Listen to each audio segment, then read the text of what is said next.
Bill Gates' speech on wealth, innovation, and responsibility. This is a world where someone can amass over $100 billion. But what does that really mean? Wealth on that scale is almost illegitimate, unless it is given back in a smart and meaningful way. Throughout my journey, from starting Microsoft with an intense, monomaniacal focus to shifting my energy toward global challenges, I've always believed in the power of innovation to solve the world's toughest problems. Giving up weekends and vacations never felt like a sacrifice. I loved what I was doing. Back then, the idea that everyone would use a computer was ridiculed. But I knew it was going to be mainstream. People often talk about my competition with Steve Jobs. Was it envy? Was it rivalry? He used to say Microsoft was General Motors and Apple was Mercedes. In reality, we pushed each other to do better. Today, technology continues to shape our world in ways we never imagined. Social networks, for example, are still a space of debate. What should the policies be? The reality is that algorithms often amplify the most outrageous content, even when it's not factual. That's a challenge we must address. The question is not just how much wealth or power technology can create, but how we use it to make the world better for everyone. Bill Gates' reflections on work, success, and family. I always underestimated just how incredible my father was. He used to say, "Hey, I'm sorry I worked so hard." And I'd always tell him, No, that was fine. I feel so lucky that he lived as long as he did. Thinking about him brings tears to my eyes because he was truly remarkable. There's so much conversation today about work-life balance. People ask, do you think all the sacrifice, the relentless focus on Microsoft was necessary for that level of success? Or could it have happened another way? My answer is no. I don't think Microsoft would have succeeded without that hardcore dedication. Even though we were the first to see the potential of software in a broad sense, we had to be relentless. For me, work never felt like an obligation. It wasn't about making more money. It was about building something I was passionate about. I was incredibly lucky. Because of my parents, my early friends, and the school I attended, I had access to computers at a time when very few people did. That exposure gave me thousands of hours of programming experience. I was surrounded by brilliant mentors who constantly pushed me to improve. I could see what was coming, and I wanted to be part of making it real. I'd wake up every morning excited to get to work. My younger self could go days without stopping. I don't do that anymore. But back then, it never felt like a hardship. We knew we were building something that would empower people. And yes, I wanted us to be the ones to make it happen. One of my favorite quotes is, "We overestimate what we can do in 1 year and underestimate what we can do in 10. When we first said, a computer on every desk and in every home running Microsoft software, people thought we were crazy. Every desk? Every home? What would people even do with these things? But we saw the future. We knew computing power was doubling every couple of years, making it more accessible. The real challenge wasn't the hardware. It was about helping people use computers to create, to communicate, to find information. Over time, as technology improved, it became obvious. Whether at work or at home, computers would become essential. Our mission was to make that future possible for everyone, including students and low-income communities worldwide. I've talked a lot about my parents, and they were a huge part of my story. One thing that stands out is how they accepted that I was different from my peers. And that's something I always tell young people. Being different isn't a weakness. In fact, it might just be your greatest strength. Bill Gates on childhood, therapy, and learning to channel his energy. My parents saw something different in me early on, but I think at times I must have really confounded them. I wasn't always the easiest kid. I pushed back a lot, almost like we were in some kind of competition. They stayed in close contact with my teachers, and the feedback they got was all over the place. Some teachers thought I should skip ahead a couple of grades. Others thought I should be held back. That probably left my parents thinking, well, which is it? One moment that stuck with me was in grade school when I had to write a report on the state of Delaware. Most kids turned in 5 or 10 pages. I turned in 200 pages, complete with a fancy hardcover binding. And I remember feeling embarrassed. Had I gone too far? But looking back, that obsessive focus served me well. It helped me devour books, dive deep into learning, and eventually channel that intensity into software. Something that would go on to change the world. But my parents weren't always sure how to handle me.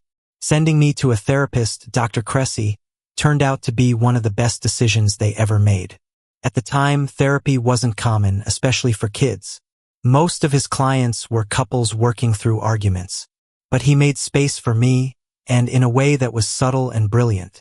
He had me read Freud, gave me IQ tests, and, little by little, guided me toward an important realization. Fighting my parents was pointless. They weren't my adversaries. They loved me, they were on my side, and they wanted the best for me. Slowly, he helped me see how absurd my rebellious streak had become, how I was arguing just for the sake of it. I had convinced myself that because I was smart, I shouldn't have to follow what I saw as arbitrary rules. But he showed me in such a graceful way that I wasn't proving anything by resisting. I was just making things harder on myself. He never belittled me. He never told me I was wrong outright. Instead, he helped me come to those conclusions on my own.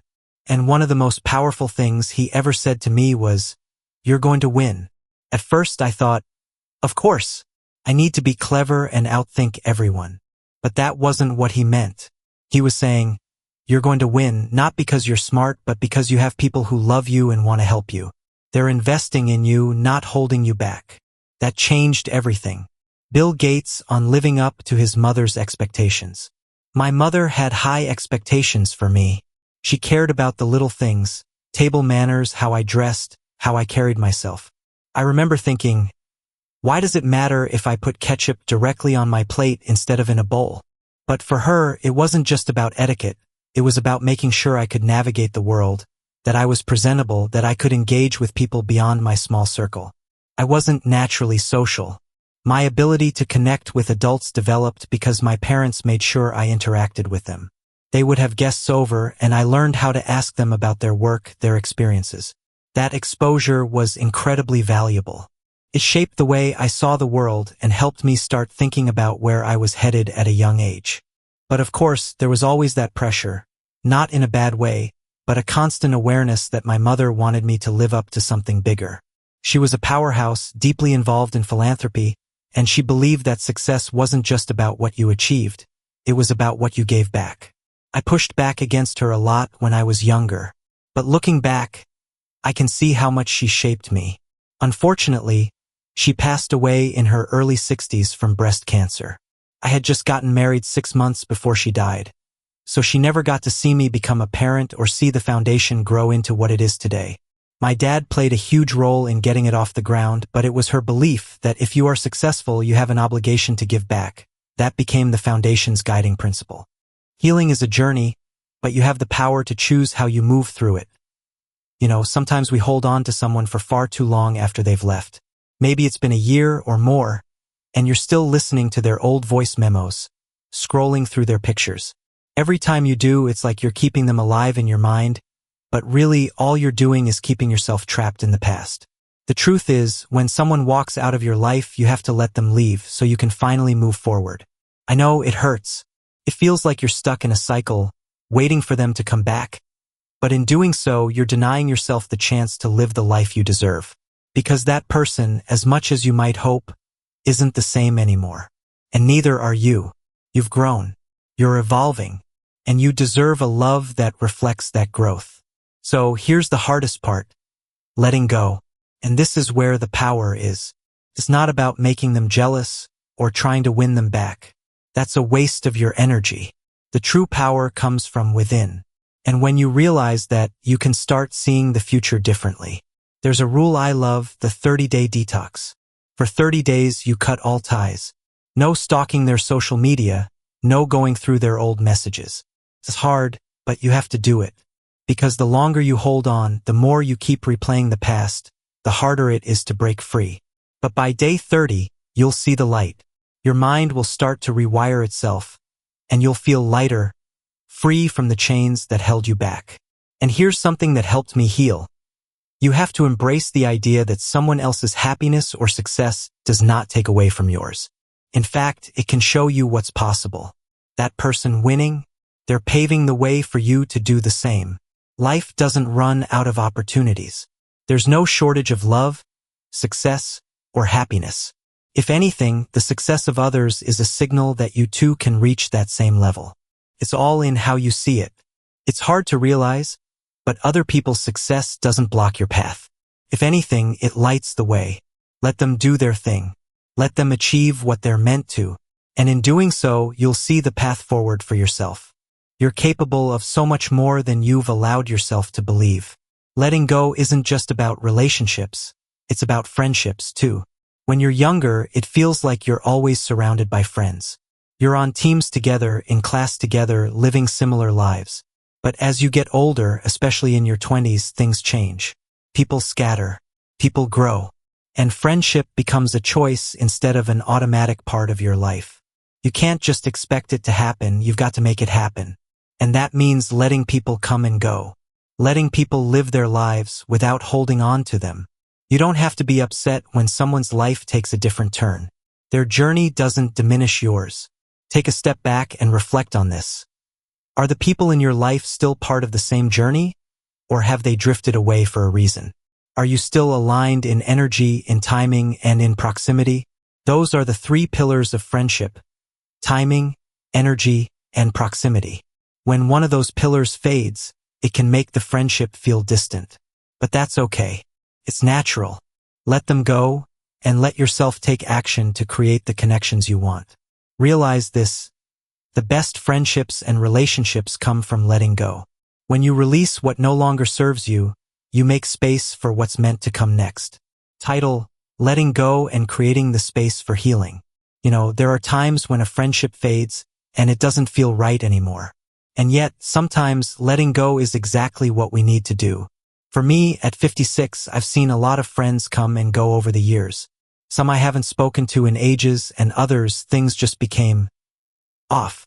But here's the thing. I don't wish anyone bad. In fact, I genuinely wish them well. I've learned that people from your past might still consider you a friend, even if you haven't spoken in years. If you reached out to them, chances are they'd pick up the phone and be happy to hear from you. If you're feeling lonely, I promise you, there are probably hundreds of people from your past who still think of you as a friend. The key is to take responsibility for your friendships. You have to go first. You have to be the one to reconnect. Start by reaching out to someone you remember fondly.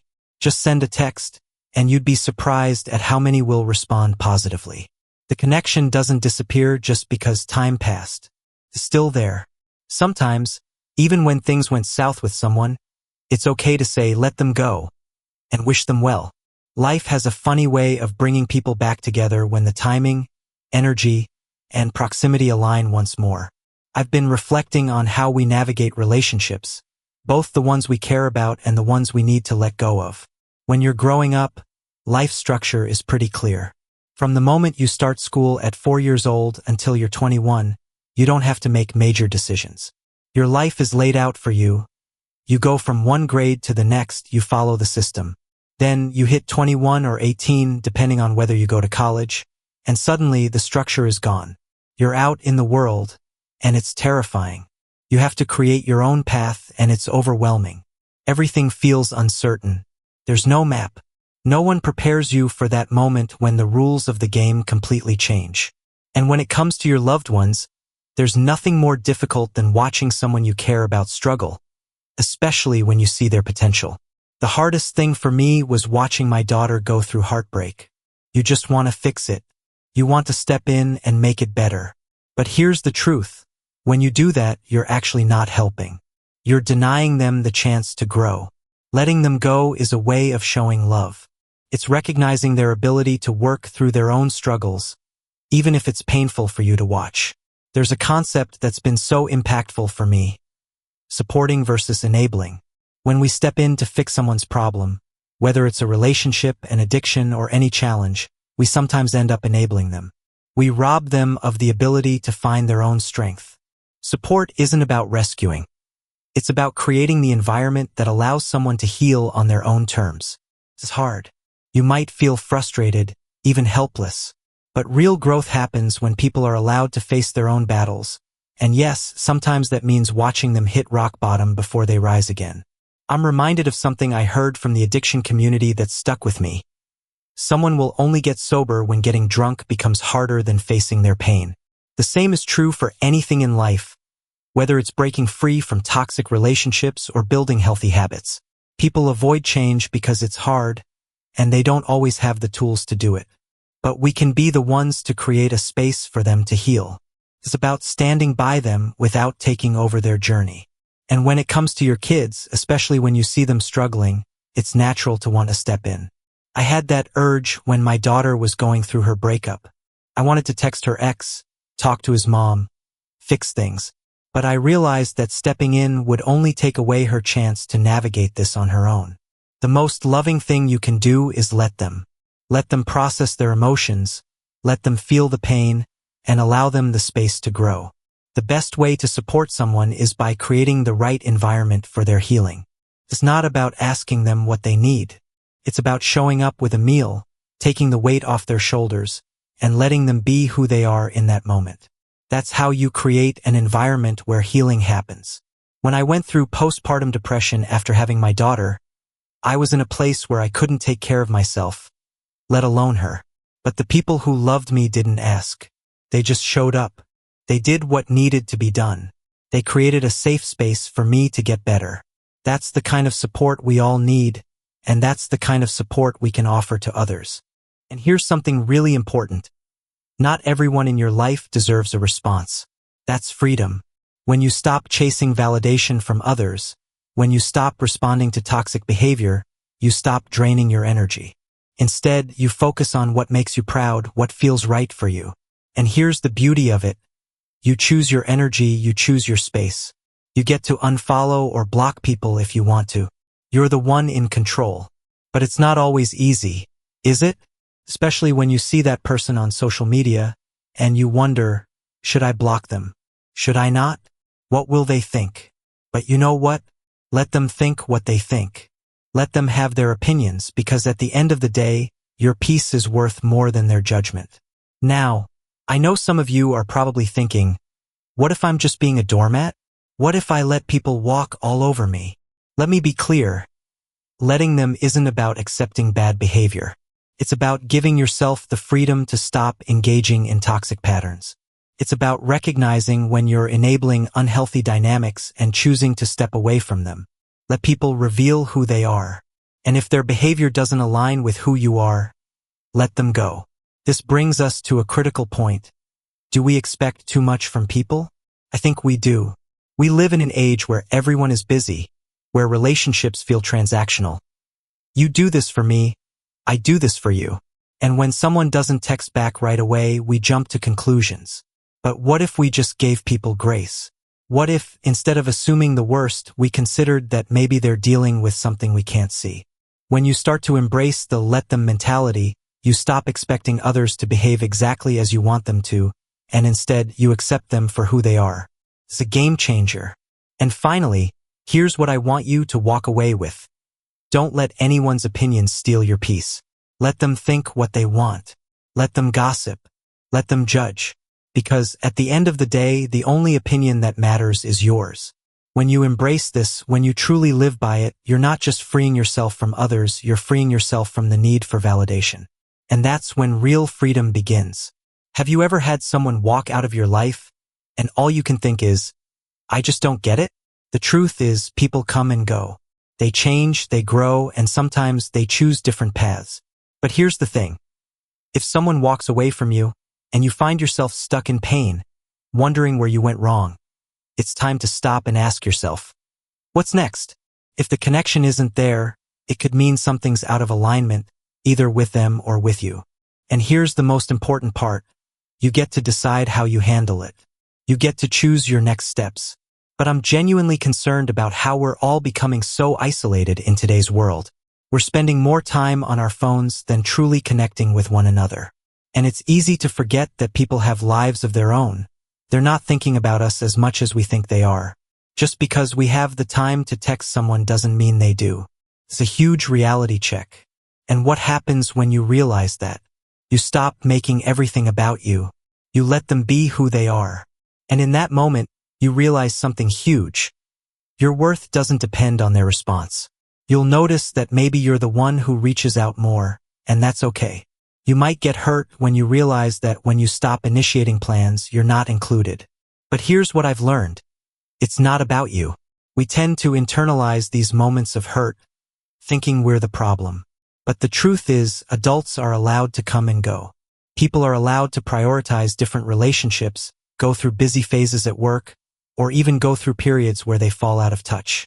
And the more you accept this, the easier it becomes. Let people live their lives and watch how much better yours gets. You'll become more compassionate, more understanding. You'll stop blaming yourself and start realizing, maybe it's time to reassess the kind of friendships and relationships you're investing in. You're responsible for your own social life. If you're the one constantly making plans and it feels like you're never included, it's time to ask yourself the hard questions. Am I in the right circle? Or do I need to shift my energy elsewhere? And yes, sometimes it's painful when you realize that maybe your siblings or friends live closer, and they don't include you in their gatherings. That stings. But feeling hurt doesn't mean there's something wrong with you. It means your mind and body are doing exactly what they should be, processing pain and growth. It's a sign that you're human, and it's okay to feel that. So here's what you do when the hurt arises. Let them make their choices. And then you ask yourself, what's my next step? If it's a conversation you need to have it. You get to decide how much you're willing to put into that relationship. But remember, you're the one who chooses what to accept and how to respond. Now, here's where this gets really profound. When it comes to love and heartbreak, the same truth applies. People will choose who they love, how they love, and sometimes they won't choose you. And that's the hardest part of the journey. I remember writing this with my daughter, who was going through a tough breakup, and she brought a fresh perspective, reminding me that sometimes we can't stop people from leaving. But what we can do is let them go without guilt and without trying to fix things that aren't ours to fix. In her case, her breakup was a process, and the more she grieved, the more she started to understand the power of letting go. Not just of the person, but of the patterns that kept her stuck in the past. Heartbreak is like grief. It's like losing someone to death, because you're mourning what you thought was forever. You're mourning the future you imagined. But here's what you need to know. Healing starts when you stop trying to hold onto something that's already gone. That's why we have the 30-day rule. No contact, no photos, no social media stalks. Remove the reminders. It's not just about letting them go. It's about allowing yourself to unlearn the patterns that have been keeping you stuck. Every time you try to check their location or scroll through their photos, you're rewiring your brain to stay connected to something that's no longer there. And that just delays your healing. Trust me, the withdrawal is real. Your body will feel that absence, and that's okay. That's part of the process. But in those 30 days, every single moment of pain is unlearning the old patterns. By the time you reach that 30-day mark, you'll feel less intoxicated by the memories, and you'll start realizing, I'm stronger than I thought. And here's the kicker. At around 11 weeks after a breakup, most people report feeling better. The healing process is real and you'll get through it. But you have to let them leave and then let yourself heal. When you start to get past the old patterns, you start creating new ones. You move forward.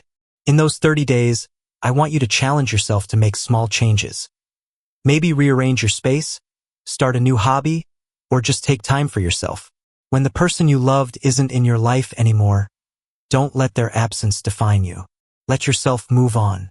And here's the most important thing. You are lovable. You are worthy of love, even when you're grieving. You are not unlovable just because someone chose to leave. In fact, the next person who comes into your life will appreciate you in ways you never imagined. You have to let go of the past to be open to the future. So the next time you feel the weight of a breakup, a friendship shift, or any form of loss, remember, let yourself grieve, and let yourself heal. And let me tell you, this shift is everything. When you stop changing your plans just to please others, you take your power back. And when you do it, you no longer make them the villain in your life. You own your decisions. It's a subtle shift, but it's everything. For those of us who are parents of adult children, or who deal with extended family, you know how complicated these relationships can be. There are always people who don't get what you're doing, or who make things harder. But the key is to let them be who they are while also owning your own space. The moment you stop attaching to their emotions is the moment you start living more peacefully. You are the most powerful person in the room when you know how to manage your own energy. You can remove yourself from any situation, any conversation, any drama, at any time. And when you realize that, you stop giving away your power to the people who drain you. Let them be who they are, but remember, you get to choose how much space they take in your life. Have you ever tried to help someone, but no matter what you do, it doesn't seem to make a difference? Whether it's your kids, your partner, or someone close to you, you can see where they're struggling and all you want is to fix it for them. But what if I told you that sometimes the best thing you can do is step back and let them experience it themselves? You see, the most powerful thing we can offer someone is the space to feel, to struggle, to learn, and to grow on their own terms at their own pace. Sometimes, we get so caught up in trying to shield them from pain or consequences that we forget that life itself is the greatest teacher. This is what I've learned. When you allow someone to have their own emotions, to face their own struggles, and to heal in their own way, you're actually sending a message that says, I believe in you. But here's the thing, we're often tempted to step in and fix it. Take something simple like school motivation. I've had so many people ask me, how do I make my kid more motivated? The thing is, the hardest worker in that classroom isn't the kid getting straight A's. It's the one struggling to keep up, the one who's battling their own fears, doubts, and insecurities. The hardest worker in health? It's not the one who's already in shape, it's the person trying to make the change, the one facing that internal conflict of wanting more, but not quite knowing how to get there. And this is where we often go wrong. When we see someone struggling, we want to jump in and tell them what they should be doing. We think, oh, they didn't realize they needed to study more or stop playing video games. But let me ask you, what does that really do? It just adds pressure to someone who's already in conflict with themselves. It's not encouragement. It's judgment. And what they need is not more pressure. They need belief in their own ability to change when they're ready. It's tough, I get it. But if you really embrace this idea, you start to see that people don't change until they feel they can. And if someone's struggling, it's because they're not able to right now. There's something missing, and it's often the belief that small actions will actually make a difference. Here's where it gets tricky. When you step in and try to control the situation, you're essentially saying, I don't believe you can do this, but I can do it for you. You're taking away their power to figure it out on their own. And that's where you get stuck. What you really need to do is let them be who they are and let them go through it. Let's talk about relationships. I remember when I first got married, my wife had grown up with parents who made a lot of decisions for her. So when we got married, I'd ask her, what do you think we should do about this? And she'd say, you tell me. But I wouldn't. I'd push her to find her own opinion. And at first, it was frustrating for her. But now, she looks back and says, that helped me so much, because over time, she found her own voice, her own identity, and her own preferences. Love isn't about controlling. It's about allowing someone to be themselves, to grow, and to discover their own path. Over-caring? It's over-enabling. And that doesn't serve anyone in the long run. True love is about consideration and admiration. It's thinking about what the other person loves and honoring their uniqueness. Let me take this a step further. What if you started treating your time and energy like it was money? Imagine if you had to pay $1 every time you thought about someone or something that didn't serve you. How much money would you be wasting? All those thoughts, the judgments, the worries, the anxieties, they're taking up your energy, your time, and your peace of mind. Now think about how often we turn other people into problems in our lives. We allow their opinions, their moods, their actions to dictate how we feel. If someone is disappointed in us, if we're scared about what they'll think, we tend to shrink. But what if you just let them think what they want to think? Think about it.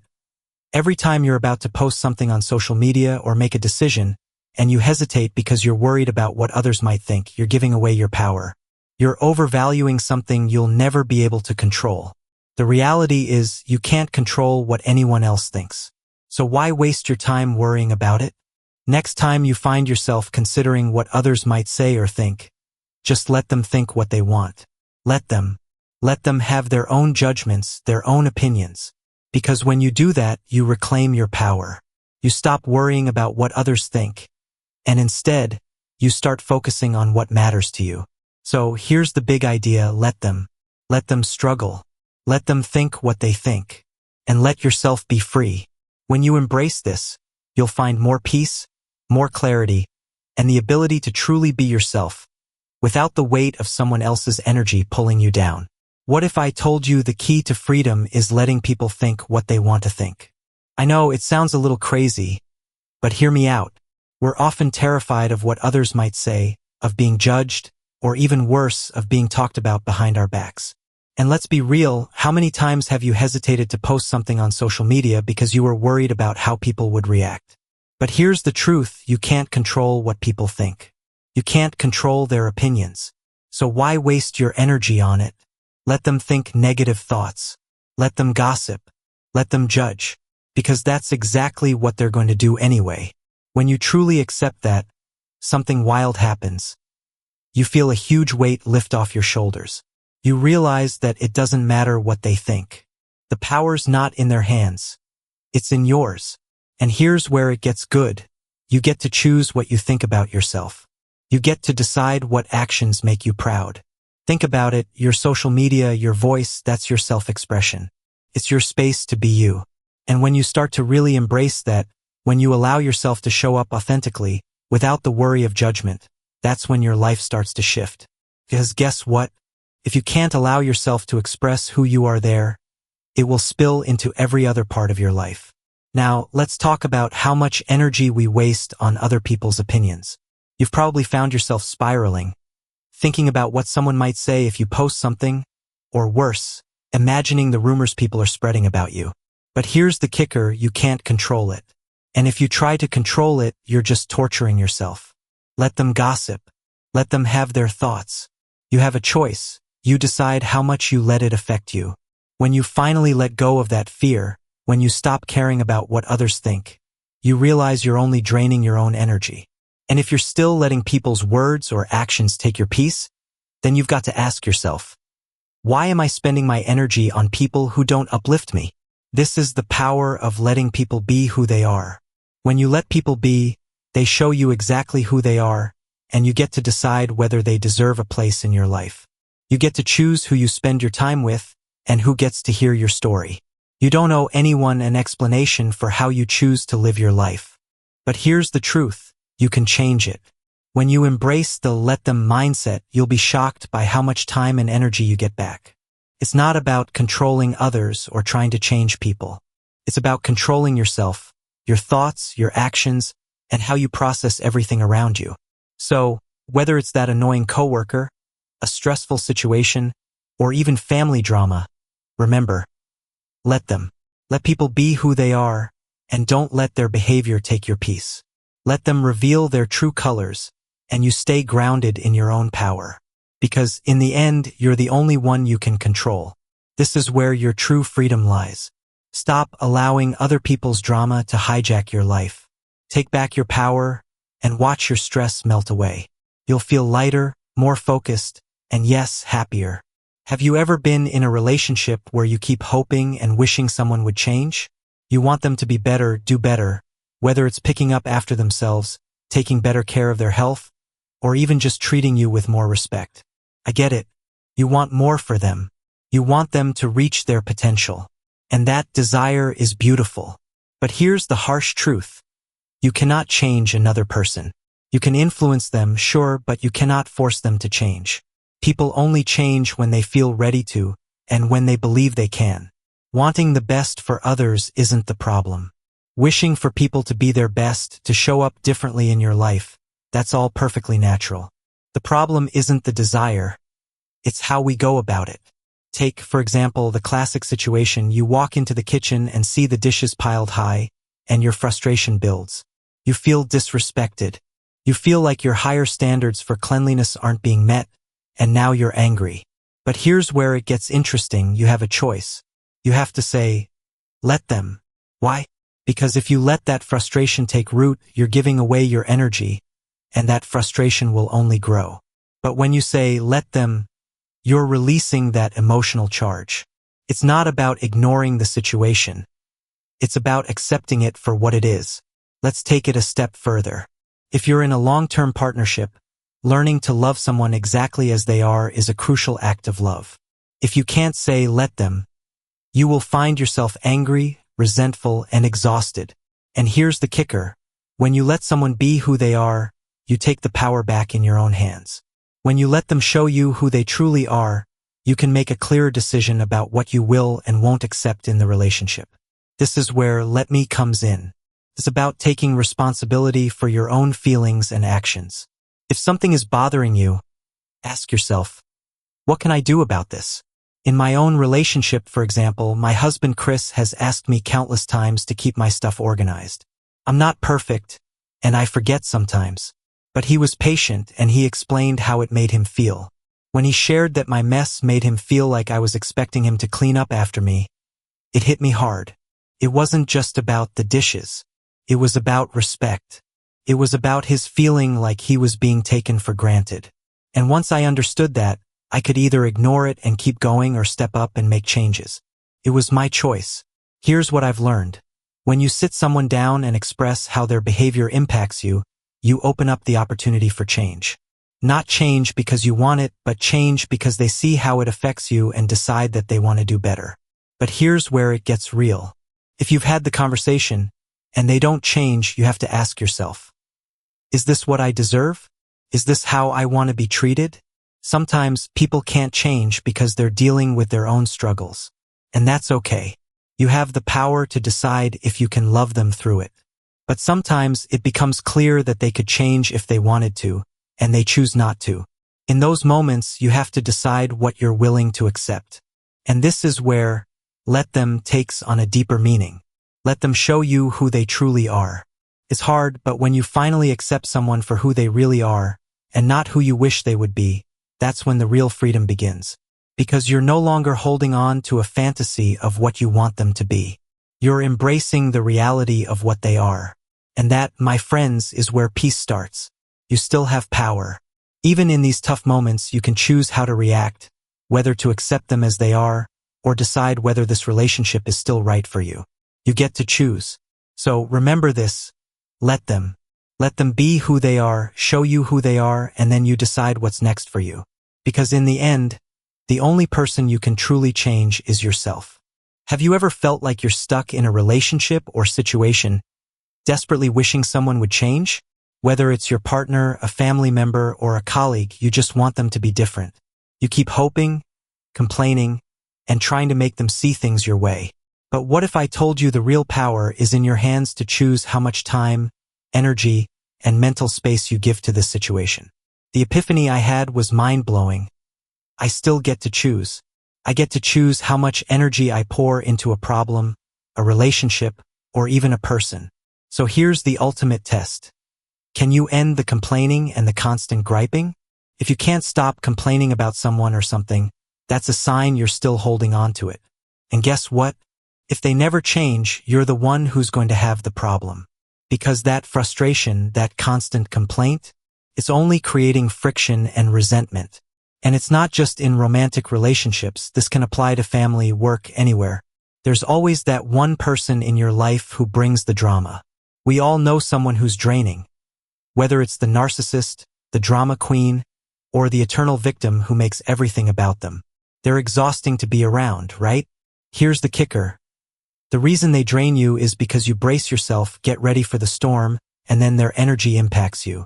But I'm here to tell you something life-changing. You don't have to let their energy affect you. Think about it like a spider web. Everyone's energy, their moods, their behaviors are connected in a web of relationships. One toxic person can shake that web and suddenly the whole system feels the impact. But here's what happens when you apply the let them theory. You stop giving them that power. You let them be who they are and you stop managing their mood. I used to shrink around these people, tiptoe around their moods, walk on eggshells.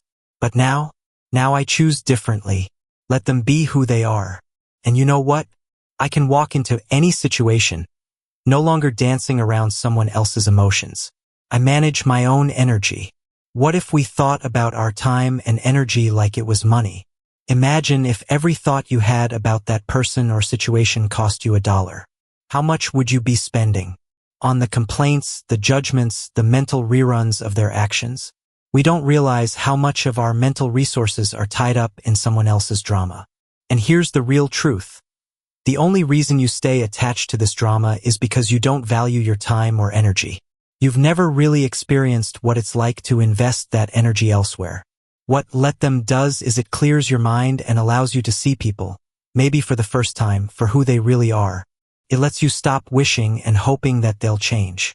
And when you truly see them for who they are, it's liberating. You no longer have to attach to the story of what they could be or what they should be. You can let them show up as they are. Here's the breakthrough I had. If I can't make a family gathering or a special event, and someone's disappointed by that, I let them be disappointed. It's a beautiful thing because, in that moment, I'm allowing them to feel what they feel and I'm honoring their experience. But here's the real power: I get to decide how I respond. I no longer twist myself in knots to avoid disappointing anyone. Have you ever felt like life's out of your control? Like you're constantly at the mercy of your boss, your coworkers, or even that rude customer at the store? We all have. But here's the shocking truth. You don't have to let them steal your peace. Let's talk about something that could change everything for you. Mel Robbins' groundbreaking theory on control. There are 3 things you can always control, no matter what's happening around you. What you think, what you do or don't do, how you process your emotions. If you embrace this skill, your life will never be the same. Mel Robbins' book, The 5-Second Rule, dives into how the brain works, showing that you have the power to stop stress in its tracks. This is one of the best self-help books I've ever read. Trust me, your mind and soul are in for a treat. But let me ask you, how much of your energy are you wasting? Think about it. Every time you let that rude coworker or negative person drain you, you're essentially paying them a price. If you had to pay $1 every time your mind went back to that frustrating person or situation, you'd be broke. And the crazy thing is, you don't even realize how much time and energy you're losing. That's the real cost. The mental toll, the stress, the anxiety. It's all draining you for things that aren't even in your control. So what's the secret to reclaiming your peace? It's this simple phrase. Let them. Let your boss have a bad day. Let the rude customer be rude. Let your colleague steal credit for your idea. When you say let them, you're not being passive, you're being powerful. You're refusing to let external chaos control your internal world. Now, here's where it gets interesting. Saying let them gives you a strange feeling of superiority. You rise above the situation and take back your power. You're not saying let it go, because that can feel like you're just giving up or losing. Let them is about saying, I see what's happening, and I choose not to let it derail me. And then, this is the part that people often forget. You need to say, let me control my thoughts. Let me decide what I do next. Let me choose how I process this situation. This is where the magic happens. Because when you realize that you control those 3 things, suddenly nothing, no rude person, no frustrating circumstance, can shake you. When life feels overwhelming, when things aren't going the way you want, remember this. The only thing you need to focus on is what you can control. Mel Robbins' wisdom has helped millions, and it can help you too. Whether you're struggling with toxic people at work, stressful situations, or even setting boundaries with family, this episode, or this lesson, is for you. So next time something happens that you can't control, just pause, breathe, and say, let them, and then remind yourself, let me, you've got this. Are you exhausted from constantly trying to control the world around you? It's a deep, almost primal need, the need to control. We all have it. It's what makes us feel safe, secure, and in charge of our lives. We want to control our thoughts, our decisions, our environment, and, yes, our future. But here's the kicker, you can only control yourself. That's it. But here's where it gets tricky. You're not just trying to control yourself. If I'm feeling irritated or anxious about what you're doing, now I want to control you to make myself feel better. And this is where the cycle begins. The problem is that the second you try to control someone else, whether it's your partner, your friend, your boss, you're stepping into uncontrollable territory. Think about it. When you want someone to change, like wishing your partner would wash the dishes or your colleague would just be quiet for a minute during a meeting, you're trying to do the impossible. You're trying to control the uncontrollable. And guess what? It doesn't work. It's only going to push people away, and it's going to drain you. But that's not all. Here's why we get so distracted and overwhelmed. When you're constantly giving your energy away to things you can't control, like other people's actions or the chaos around you, your power is being drained. All day long, you're giving away your time, your focus, your peace, your very energy. You know what I mean, right? You've been there, right? You're standing in line at the grocery store, 6 people deep, 1 cashier, and the stress just hits you like a wave. Starts small, a little annoyance, but then you let it grow, right? You start complaining in your head. This is ridiculous. Why isn't anyone doing something about this? And then you start looking around. Can you believe this? This is insane. Guess what? You just gave away your power. The key to breaking this cycle is simple. Let them. When you say let them, you're not giving up. You're not being passive. You're choosing not to let the stress take over. You're saying, this is outside of my control, and I'm not going to let it drain me. But it's even more than that. You get to take control of the situation by choosing how you respond to it. Let me decide how I'm going to react. Am I going to keep stressing out? Or am I going to take a step back? Let it be, and focus on something more important, like calling that friend I've been thinking about, or checking in with a loved one. You have so much power in moments like these, but if you're not aware of it, that power slips through your fingers. And that's how we get tired, overwhelmed, and drained. Every little moment of stress, every time you give your energy to something that's out of your control, it adds up. And then you wonder why you're so exhausted at the end of the day.